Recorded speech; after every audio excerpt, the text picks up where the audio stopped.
Hello everybody, my name is Charles Applier, and today we're going to be discussing the line Continue Current Job in Pixel Starships.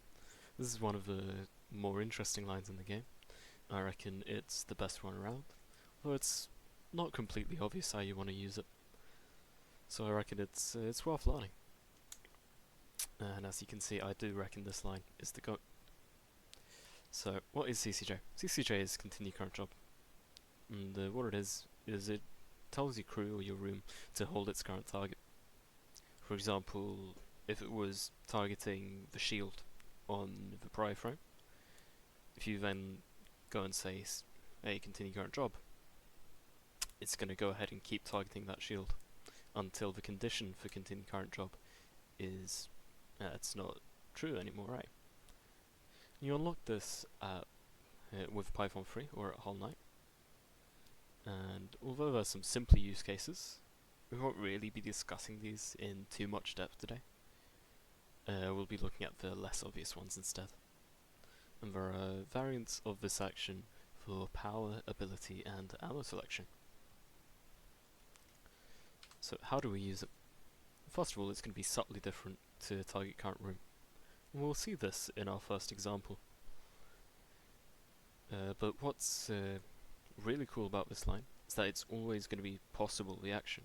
Because if you think about it, well, you need a target beforehand. Clearly that was possible on the prior frame.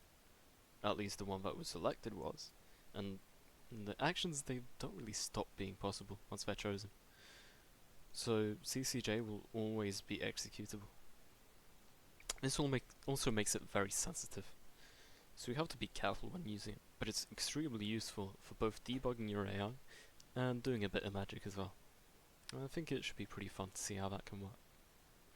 Now, for some of the simpler use cases, I didn't add a slide for this, I'll just go over them quickly. You might think to add something like, I don't know, target room destroyed, continue current job to your AI. Let's say on your gun, and that way, if you break a room, and you're already targeting it, your guns will no longer cycle off it and you'll get hull damage instead. This is one of the first things anyone might think to do. So moving on then to our first example. Now for a bit of background information, there's a concept called indirect boarding, which is where you take a boarder and you send it to a spawn room. Let's say, for example, you send it to a radar, and then once it's landed on the enemy ship, you're going to send it immediately to some other enemy room. The advantage with this is that your boarders will have priority on their ability when they enter an enemy room for the first time. And what's more, as some of you might know, when you first send a crew over with the teleport, it's going to be frozen for half a second, which gives the enemy crew a bit of time to react and deal with the threat before it can do anything. And so by indirect boarding, we both get priority on our ability and we circumvent some of the danger with doing it directly. It has its own disadvantages, but that's the basics of it. Now, how you do this for just one boarder, it's pretty simple. What you'd do is you'd write enemy ship has no friendly crew, target spawn room, and then none target intended room. And so what will happen is you'll send the crew over. Before it's over, we'll see, okay, enemy ship has no friendly crew yet, so we're going to target the spawn room. As soon as it's over, that's going to change, and so it's going to target the intended room for you. Now, while we get into how we want to use CCJ for this, is if we look at what happens if we want to send multiple. Now, the most common way you do this, right, because obviously you can't use the first compile I just mentioned, because after your first crew is sent over, suddenly the enemy ship is going to have friendly crew on it. This is no good. All of a sudden, you know, you're just direct boarding all of a sudden again. So what you'd do is you'd have a teleport manned, and on your second boarders, usually you'd have current room has friendly crew, target enemy spawn, none target enemy intended room. Now the issue with this, as I'm about to show you, is that if that second boarder was to run into a friendly crew on its way to the enemy, to the intended room, it'd start twitching. This is no good. You're not going to get to your intended room that way, and you might even waste your ability. I'm going to go ahead and show a clip of that now. Okay, so to demonstrate this bug in the multiple indirect boarding, what I've gone ahead and done is I've taken this vector here, and what he's going to do is he's just going to start on the enemy super weapon, and then we're going to move on to the enemy cannon. We're looking to board the ion here. And to facilitate this, I've got this UL. He's going to start in the super weapon as well, and then he's immediately going to move on to a PLA. I'm going to show this with my test rig Satron ZB. And so what we should see happen here is the UL will board first, he'll go into the SPL and then immediately to the PLA. And then our bright void vector will come in. He's going to go into the super laser as well, that's the only super weapon. Then he's going to target the ion, he'll run into the UL here, and we'll see that he'll start twitching because of the bug we've previously mentioned. Let's see if that actually happens, right?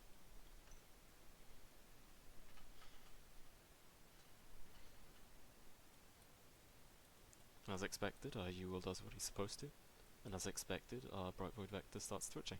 It's terrible, we don't want this.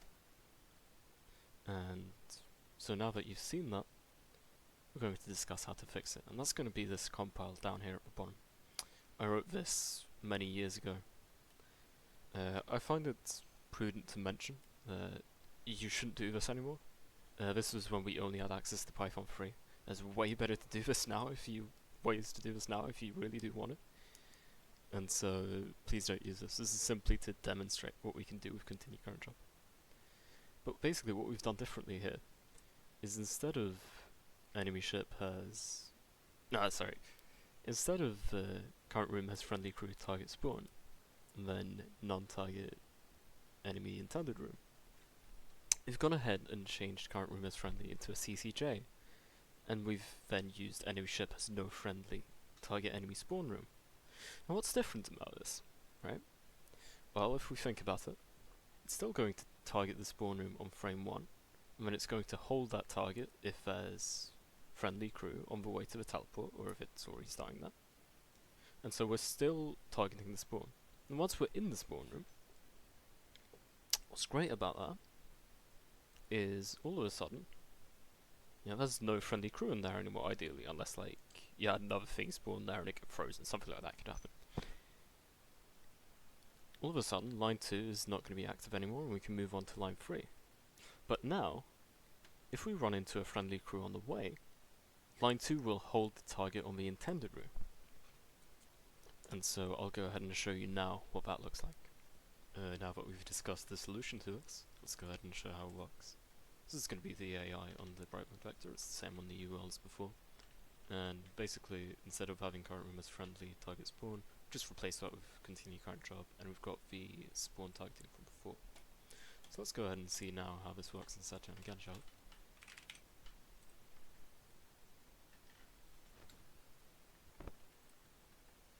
Remember, this time we're looking for the BV to go directly to the ion.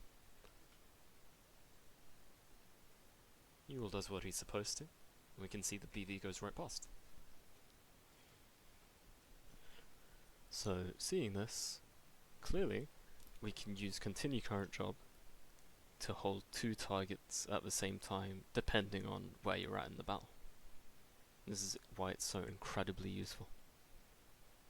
So, on then to our second example. I'm going to talk a bit about repair AI. I've got no clips for this one, unfortunately. It would have been very annoying to stage a situation for it. But basically, any decent repair AI will run something like the line current room HP under 100%, target current room. And what this does is it will just, as soon as you run into a room that's under 100% HP, the crew's going to stop and it's going to heal it to full. The reason you do this is, a lot of the time, you're not going to be using the line friendly room HP under 100% target condition room, because that makes your repair droids kind of obsolete. You wouldn't need them anymore because they never do anything. And so, using this current room HP under 100% target condition current room line, what we do then is we make sure our repair crews still heal the room to full, instead of just moving on to the next one right away. Now, one of the smaller issues with this, it's still a good line to use, but what you can consider on some repair crew is instead of running target current room, you would use CCJ. And why is this? Well, let's say your repair crew is heading over to a room that's badly damaged, and you want to deal with that as soon as possible. It's getting shot at. You don't want to leak more hull damage.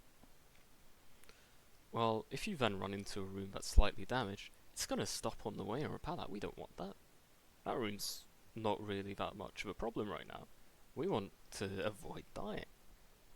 And so using continue current job, you might be able to see a theme here, is we can hold the target on the priority room, but then once we're actually in that room, we're still going to be able to heal it to full. Because now we're targeting the priority room, right? We're targeting the room that really needs repairs. And so continue current job can target that for us as well. Now, there's nothing wrong with adding the line current room HP under 25% target current room, because again, that's going to be a high priority room, that might be getting shot at as well. But what this does for us is it increases our repair efficiency a whole lot. And it's very unobtrusive, it doesn't really mess with the rest of our repair AI all that much. So it's worth looking into. You don't need to put this on all your crew, but you can mess around with it on a few of them. Now let's talk about a third example. This is the third time I'm having to record this, but I really do hope I get it right this time. But basically, a couple of weeks ago, a guy in Trek asked me to write an AI for him. What it would do is, on enemy ship has cloak, you'd have a rusher in your shield, go and boost radar up until it's done one shot, and rush it to full again, and then go out. If it's already used its ability, it'll just wait for one shot to go off, and it'll go back to shield. On lines 1 and 2 here, these are just going to be how you use your ability, that's no problem at all. We don't need to care about that much. 3 and 4 is just going to keep us in the radar if enemy ship has cloak and we've got rush available. Nothing much to worry about here. 5 to 9 are a lot more interesting. Now, the mechanism we get the crew to start targeting the shield by is if the current room reload is empty, we're going to target our shield room. Now, obviously, this will only have us target the shield for one frame, because right after that, the current room reload will go up by 1, it won't be empty anymore, and suddenly this line is invalid. So we're just going to move on, and probably we're gonna stay targeting the radar. No good. So, how do we fix this? Well, we're going to use a continue current job. But before that, let's have a look at 6 and 7. Origin room load not empty, and enemy ship has cloak, you're going to target the radar. Why do we want this? Basically, as soon as the enemy ship cloaks, you're going to have a shot pre-charged in your radar. That's going to go off. Now, the origin room reload will be empty, and suddenly we can read line 7, and we can all of a sudden target origin room again, the radar. Now, after that, this suddenly won't be true anymore, but that's fine, because we're back at line 8, which, if the enemy ship has cloak, we're going to continue our current job. And this is how we're keeping the target on the shield as well, once that's relevant. Because, if the enemy ship has cloak, and the current room reload is empty, suddenly we're clear to target our shield, and keep targeting it, because we're keeping the CCJ. And on 9, it just keeps us in the shield room if nothing else is happening. I do hope I've explained this well. Hopefully I did. If not, please leave a comment. I'll try and explain it a bit better there. Let's move on to how not to use it. I'm going to look at a bit of repair AI again, and this is a room I really don't like, line I really don't like for it. It's going to be target room HP under 100% CCJ. This line is terrible, it makes your repairs really inefficient, really slow. Please don't do this, it sucks, don't do this. Terrible. It's a classic example of CCJ being really sensitive. Because this will easily get in the way of the rest of your AI, and it'll give your crew tunnel vision. You don't want to do this. Cheers for watching, lads.